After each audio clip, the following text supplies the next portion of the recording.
I'm Amber Davies and welcome to Call to Stage. This is the space where musical theatre takes centre stage. From unforgettable backstage stories with incredible special guests to insights from my life and my theatre journey. We're leaving it all on the mic every single week, so let's jump in. Hi guys, welcome back to Call to Stage with me, Amber Davies. I feel over the moon to have this fellow sitting next to me who I've known for many a years now. Long old time. Decade maybe. Probably. It's the incredible Luke Bear. Yellow. Thrilled to be here. How are you doing? I'm really good. How are you? Looking good. Thanks. So are you? Do you know what? I saw Luke the other day. We went for a couple of drinkies, didn't we? We went to see Alice Fern in The Power of Love. What did you say to me? Your skin was looking fly. I was with Nat and I was like, whoa, Amber's skin. And I just said, you know the way to my heart. Because both of us have had really bad skin trouble. Yeah, we've had skin problems. We've been on a skin journey. Yes, we have. And I feel like we're out the other end. We're both stunners. And we look fabulous. Little hotties. Right, this is the first question I ask everyone. Pick any role you've ever played or any show you've ever been in. What would be your pre-show ritual? Oh, my pre-show ritual, I don't like to think about it too much. I don't like to stress. I don't like to be there too soon. I would sing the hardest bit of any of the songs, make sure I can hit the top note. Classic. And then maybe have a hot drink. I actually really like to nebulize for 10 minutes. Do you nebulize for 10 minutes. Diva especially because I was shouting a lot. Yeah. That was the most challenging thing ever because I was using my voice so intensively on so many different characters. But the shouting was the bit that I'd be like, oh God, I don't have that stretch in my voice today if I was shouting. Yeah. By nebulizing for 10 minutes, my vocal folds felt like they were really stretchy. Yeah. Because I sometimes think steaming and stuff's a bit of a myth. But nebulizing is not. Do you know who told me about nebulizing? Who? Your sister.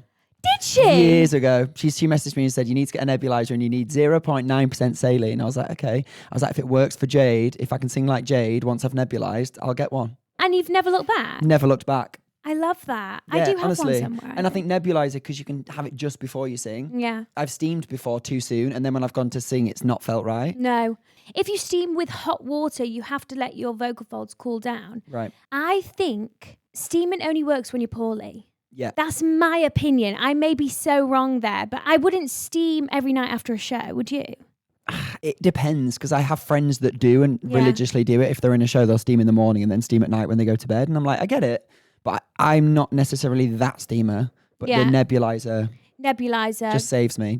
And especially just before you sing. Yeah. And for me, if you're singing in like an air-conditioned room or there's air conditioning directly on you, that can completely like me. And then I'm like... Also, I think we underestimate as performers how much freaking dust is around. Yeah. You know what I mean? Yeah. I know, like, sometimes I'll be in warm-up and I'll be, like, looking out into the empty audience and I just see, like, this haze of dust. And I just think they're definitely sitting comfortably on our vocal folds right now. And all of those things affect it. And I'm crazy and I'm like, I can feel the dust on my vocal folds. Are you? Sometimes I'm like, I can feel the air conditioning. It's making my folds dry. And they're like, Luke, you're unwell. And I'm like, they're like, it's not on. I'm like, it is, I can feel it. Yeah. So sometimes, does it take over in your mind? Oh, vocal health? Sometimes, yeah. When you sing and you feel good, you're like, yeah, let's go. I can sing anything. But then the times when you're not, and it never doesn't really ever sound different, but it's the feel of it. Yeah, I know. And that's for me. And then I come off and I'm like, God, that was so hard. That show felt like such hard work. Yeah. But people watching go, oh no, it was great. And I'm like, but it didn't feel good. Feel right. And that's different. Yeah. That's so crazy to me because you come across like the most easygoing person. I am chill, but then sometimes I'm like, just before I go on, I'm like, oh my God, what are the words? Or, oh my. Word anxiety, that's the worst. That's the worst, especially coming towards the end of a run. That's the worst. Someone that I worked with years ago said to me, she was like, oh, when I get to the end of a run, my brain starts to let go of the information. And then I think she said that and I was like, that makes sense. And it planted a seed in my brain. And now whenever I do a show, I'm getting to the end, I'm like, my brain's letting go of the information. I know. Do you know what? That's so crazy because when I was finishing Pretty Woman, my body, not necessarily my mind, it was my body shut down prematurely. So I actually had to go on steroids, vocal steroids for my last week, which was kind of dangerous, I think, but also... I mean, sometimes you got to do it to get through. I needed to get through. Your body knows you're coming to an end, so it's like, okay, cool. Yeah, you're done now. Yeah, and you're like, I need one more week. Yeah, please. I need one more week, darling. Do you know what I mean? My last show needs to be my best. Honestly. I screamed through my last show. Did you? Pretty much. Slay. And cried. There we go. I love that Nat told me when you were crying. That killed me off. Basically, there's a scene at the end of the show where it's like I'm saying, I'll never forget you. Like, doesn't matter where I am, Kit. I love you. And I actually couldn't get through the scene. I was like,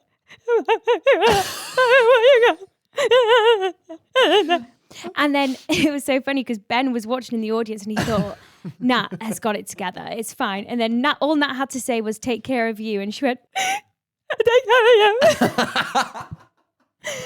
Oh my God, it was the funniest thing. Right. Yes. Training. Mount View. Yeah. I did a foundation first. Where? SLP in Leeds. It was a more dance-based college. Nice. Yeah. How old were you? 18, 19. Oh, so you were a late bloomer? I was a late bloomer.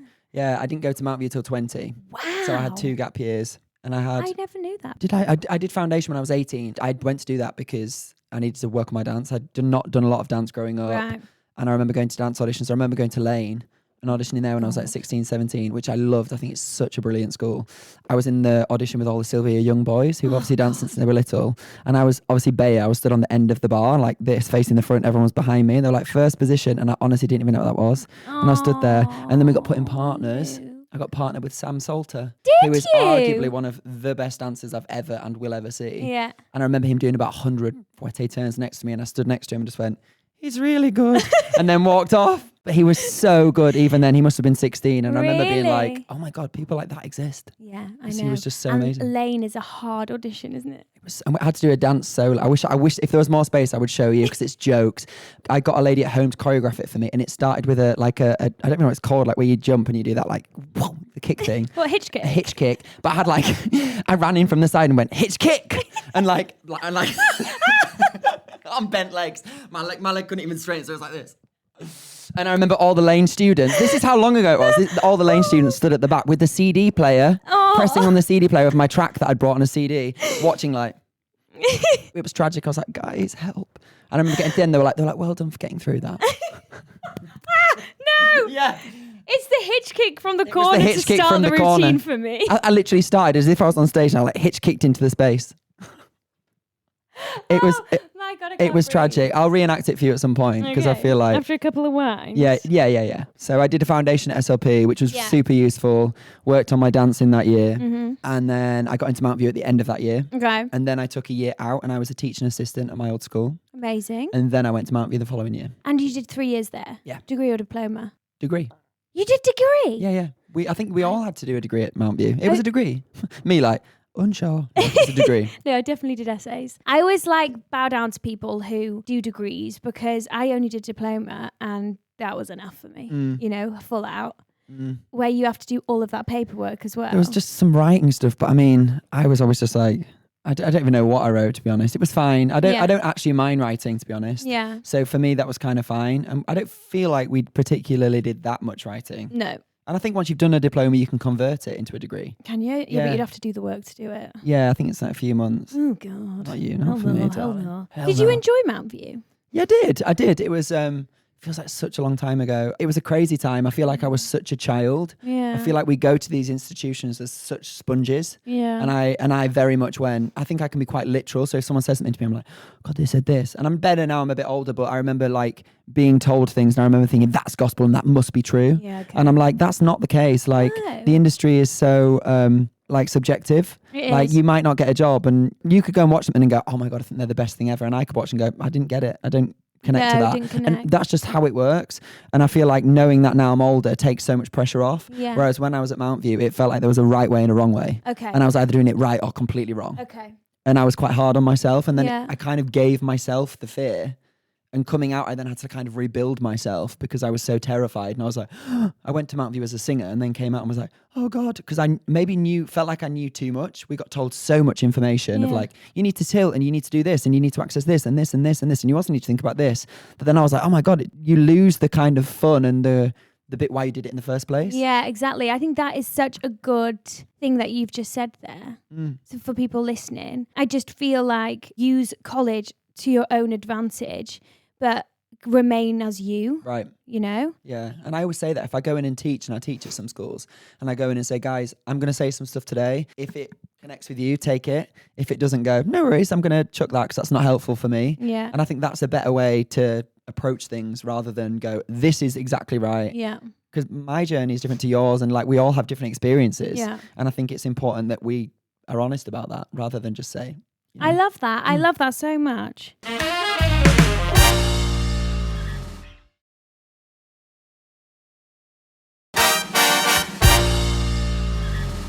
Let's talk about what you're in for now. You're in rehearsals, aren't you, for Chicago? I am for Chicago on tour. European tour. European tour. I'm off to Athens. You are playing Mary Sunshine. Yeah. Full drag. So fun. Tell me, are you enjoying it? I love it. We've just finished rehearsals, so... Oh, have you? Yeah, we finished now. Oh, okay. Yeah, it's been so much fun, like so chilled.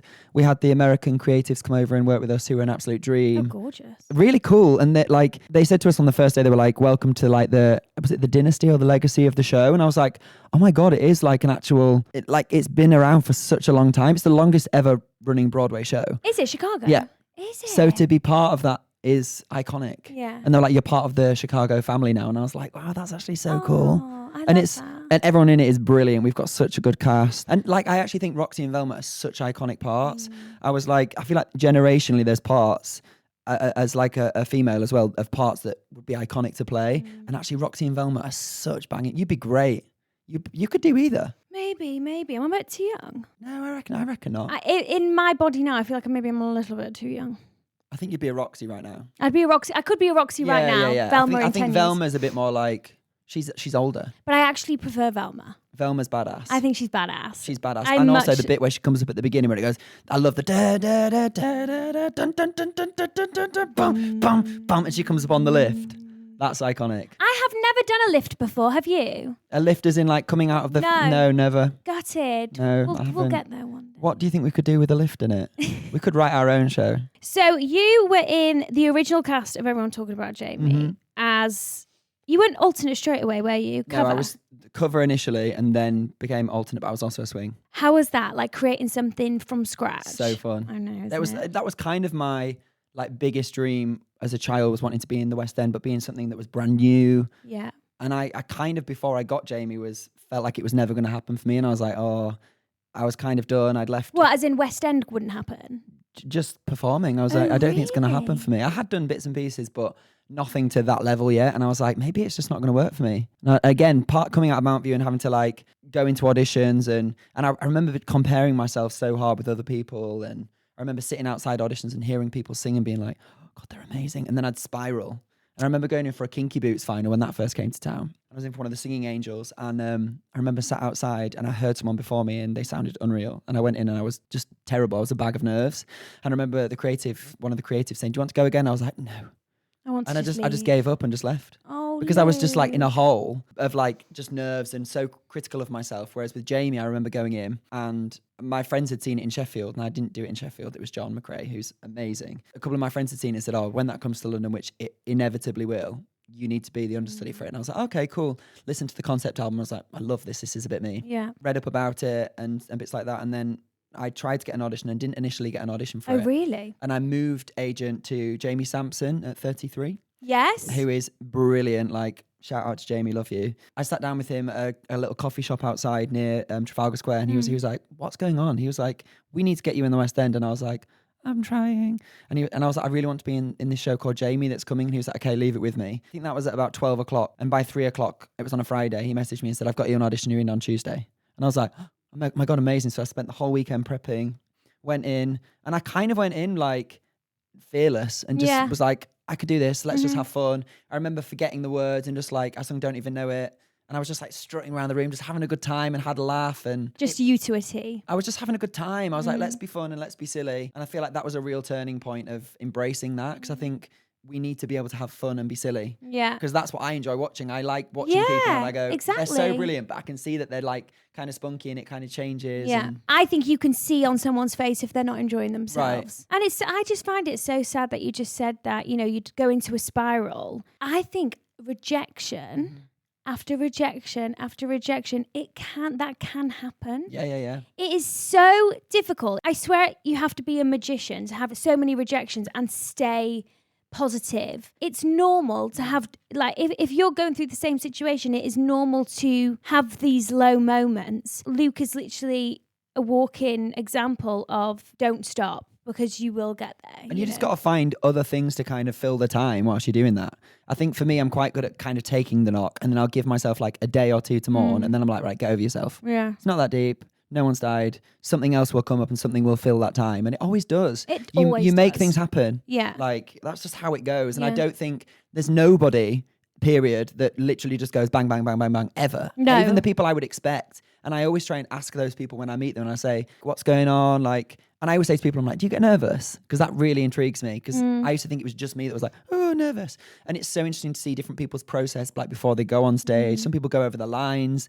Some people just like to chill. But no one has ever said no to being nervous. They were like, I get nervous, but for different reasons. Yeah. For me, auditions are my worst with nerves. I don't know.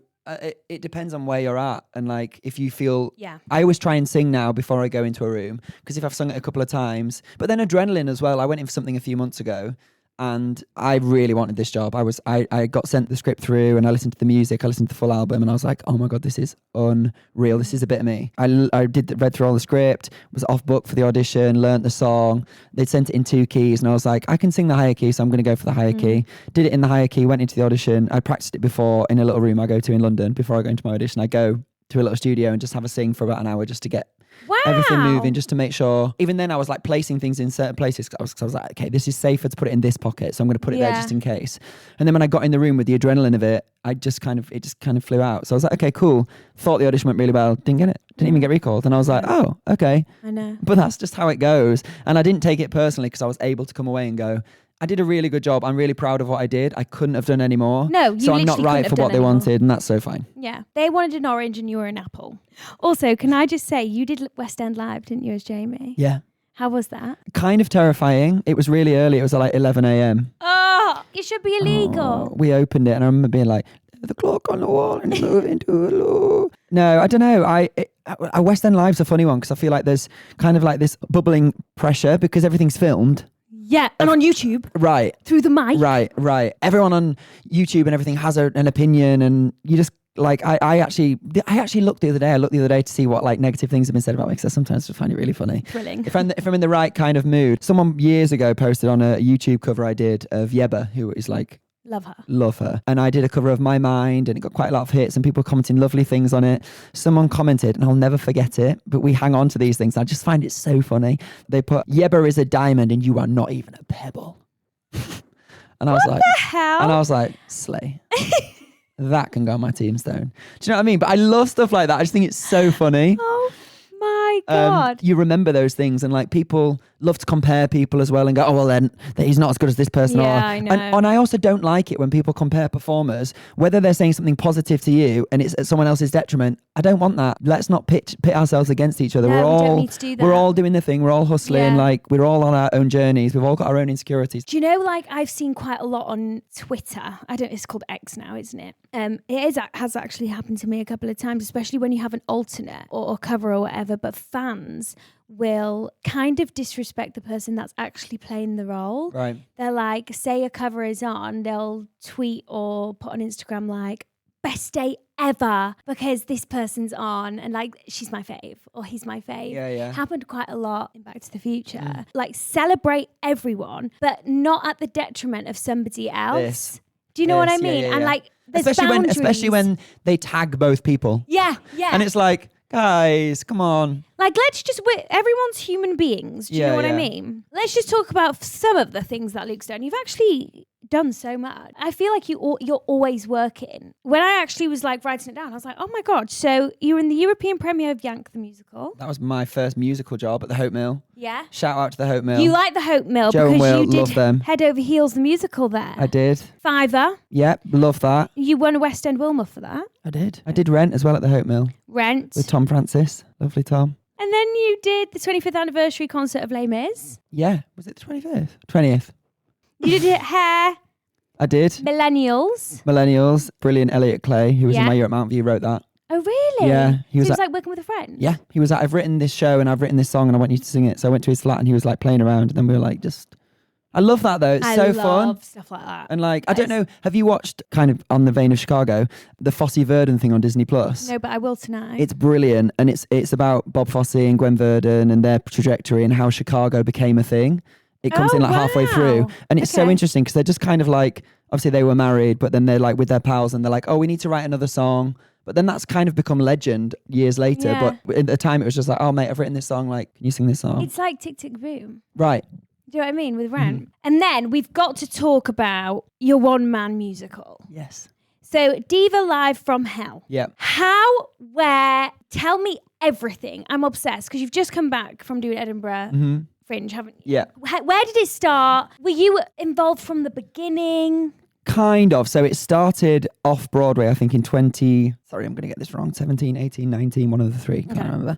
With the writer, played Desmond originally, and Alexander Sage Oyen, who I was a fan of anyway. I knew his work. He'd done a lot of work with Ben Frankenhauser, big Broadway people who I'm obsessed with. Yeah. I was actually at the other Palace watching Heathers, watching Elsa Davidson, who's a friend of mine. And I came out into the bar, and Joe McNeice, who directed it, and Alistair Lindsay, who was the producer at the time, was sat in the bar, and they'd done it prior at the Brockley Jack Theatre. Prior to COVID, sorry. With Jack Malone. Oh, interesting. Obviously won the Olivier for Operation Mincemeat. But it closed the day it was supposed to open because of COVID. So Jack never actually got to do a full run. And then they were doing Mincemeat and they wanted to bring the show back. And they saw me at the other Palace and they were like, oh my God, Luke Bayer could do it. And they were like, hey, Luke. And they called me over and they're like, do you know Diva Live from Hell? And I was like, no. And they said, I'll have a listen to it and let us know if you want to do it. I was like, okay. So I went home, listened to the album that was on Spotify. And then I was like, oh, this is really cool. I said, can you send me the script? I looked at the script and I was like, this is fun. And I agreed to doing it. I did Millennials and went straight from Millennials to Diva. So hang on, you didn't audition for it? You just didn't. Wow. That doesn't always happen. That doesn't always happen. That Very is like rarely. once in a blue moon. Very rarely. Yeah. But that was just like a gift, that show. And it's so much fun. It's probably one of the most fun I've ever had in terms of just being spontaneous, kind of learning to take the pressure off yourself, because I used to have panic points in shows where I'd get to a point and be like, okay, once I get past this bit, I'll be fine. But with that, I was like, I physically can't because it's boom, boom, boom, boom, boom, boom, boom. 75 minutes, just me. There was like 13 songs, a tap solo. So the foundation paid off. Do you know what I mean? Not the tap. Was there a hitch kick in the... There should have been. There should have been. Do you know what, if we do it again, I'll say, get a hitch kick in there. Yeah. Was there like ever a moment where you thought, this is too much for me, a one-man show? Or did you know, I have got this is mine, I'm going to make it my own? Or I always think like, if you were a little bit younger, would you have cracked? Not as in cracked vocally, as in mentally. Like, maybe. I mean, I remember doing it and we'd not had a whole lot of time for rehearsals the first time. And I remember getting to the first week of rehearsals. I come straight from Millennials and a lovely boy called Jordan Walker was the understudy Desmond. And he said to me on the first day, he went, how much have you learned already? And I went, none. He was like, oh, I know half. I was like, okay. I was like, oh God, I've literally not even looked at the script. Well, I had, but not like to learn it. Yeah. So then I was trying to learn all these lines. Oh God. Whilst doing the rehearsal, doing all the blocking, just all those kind of things. And the music and the singing generally for me feels much easier to just go, it's in. Yeah. Whereas the script and the lines, especially learning essentially a huge monologue, but jumping between characters, finding the different physicalities, all those things, that was hard. And I remember getting to the first few previews at the Turbine where we originally did it. The band were on stage with me and I'd finish a scene or I'd finish a song and then I'd walk back to get my water and I'd pick up the water, be drinking the water and I'd be looking at the band's music going, the big time. How do I get there? I'd be drinking the water, like trying to fill the time light. And then I'd finally find my way. But like there was times where like very early on in the run where I was like, I have no idea how to get to the next bit. I remember walking out for the dress run and seeing Jake Waby, beautiful, brilliant videographer, and Danny with a camera, love him. Danny with a camera, love you. I remember seeing them and they're like, good luck. And I was like, I need it. I'm scared. Performing's not for me anymore. I retire, but it's too late. And I remember just being absolutely terrified, and honestly, I'll never forget it. But then the show's kind of like grown and evolved now. And then having done it at the Fringe is a whole different audience. Yeah. They're quite raucous. Some of the shows, our stage manager would be like, Desmond, who was the main character, hurry up. And I'd be like, oh, shut up, Megan. Because he's like, Rachel Berry is like calculated and horrible. But it kind of took its own kind of turn at the Fringe. I feel like it came into its real own at the Fringe. At the Fringe. But it's so exhausting. Do you feel like as well that you could do anything now that you've done that? I think so. By the end of Diva at the Fringe, I was kind of delirious because I was just so exhausted because the Fringe is its own beast of being there and seeing people, meeting new people. I'd wake up in the morning and be like, right, tonight I'm going to do the show and I'm going to come home. And then I'd finish the show and Megan, who was the stage manager, would go, do you want to come for one drink? And I'd be like, yeah, go on, I will. And then you have one drink, you go to the Abattoir, which is the Underbelly Members Bar, which is fab. I'd be there till like 3, like, oops. And then, Sorry. And then you kind of repeat the next day. But I only had one scheduled day off the entire run. Oh my God. Did you go to a wedding? I went to Chloe Paul's wedding on the 23rd, which was fab. Balancing all these different things whilst trying to do a show. And then getting sick. I got Fringe flu when I was there. Did you get Fringe flu? Within the first week. And I tried to start the show one day and I was just too sick. Do you know when you start? And I was like, I should have called. I was like, I can push through. And I literally started and I was like, I have no stretch in my voice. No. Even my speaking voice was like literally like down here. And I sung the first bit of the show and then stayed in character and was like, I'm calling the show off. I'm too talented. To carry on. Really? Which is what Desmond would say. Okay. And the audience were like, haha. And I was like, I'm being serious. And then I just like stormed off in character, stayed in character. Because if you see the show, Desmond comes in and it's his show. So I was like, I'm going to stick to that and I'm going to be Desmond. And the audience just didn't get it. And they were like, is he actually sick? One day my ear was blocked and I literally said to the audience, so I was like, does anyone in here know anything about ears? And they were like, huh?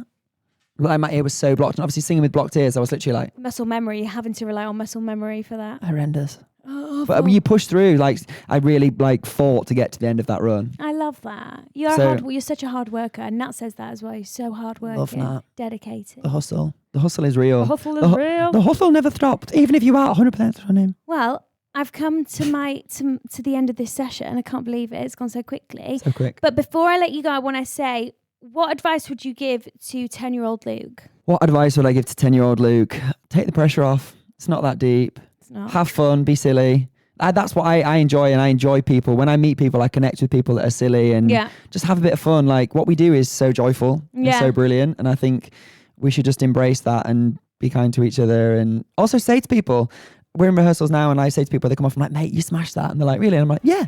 Like, why? Let's big each other up. So that's my... And don't take yourself too seriously. Let's just have a laugh and a giggle. I love that. Good times. Well, thank you so much for listening, guys. And thank you for coming on. Thanks so much. Love you too. Thanks. Bye.